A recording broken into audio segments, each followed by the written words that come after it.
সবাইকে নমস্কার জানিয়ে ভিডিও শুরু করলাম।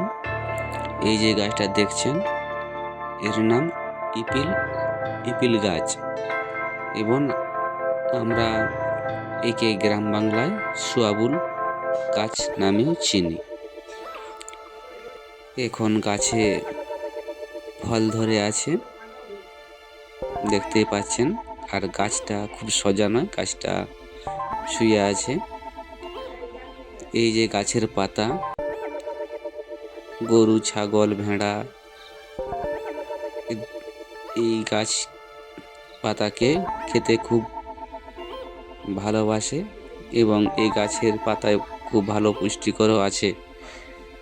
আমাদের গ্রাম বাংলায় বর্ষাকালে যখন সমস্ত জায়গায় জলে ভর্তি হয়ে যায় তখন ছাগল ও ভেড়া এই গাছের ডালকে ভেঙে আমরা দিয়ে থাকি এবং ছাগল খুব আনন্দের সঙ্গে খায়।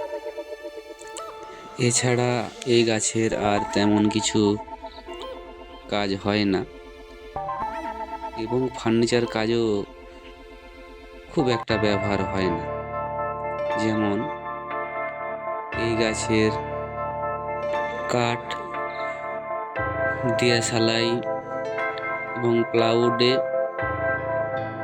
ব্যবহার করা হয় এবং জ্বালানি হিসেবেও খুব ভালো জ্বালানি ব্যবহার হয়। ইন্দোনেশিয়া ও থাইল্যান্ডের মানুষ এর ফল যে কচি কচি যে ফল হয় খাদ্য হিসেবে খেয়ে থাকে।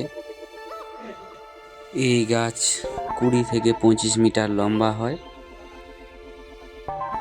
এবং আমাদের গ্রাম বাংলায় এই গাছ দেখতে পাওয়া যায়। এই গাছ বেশি জঙ্গলে জন্ম নেয় না, যেমন রাস্তার পাশে, খামারে, পুকুর পাড়ে এই গাছ বেশি দেখতে পাওয়া যায়।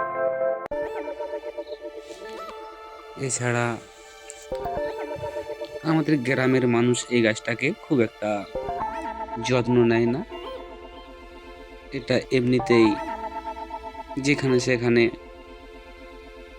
জন্ম নিয়ে নেয়। আর এর সবার থেকে বড় যে ভূমিকা পালন করে গবাদি পশুর ক্ষেত্রে। Thank you.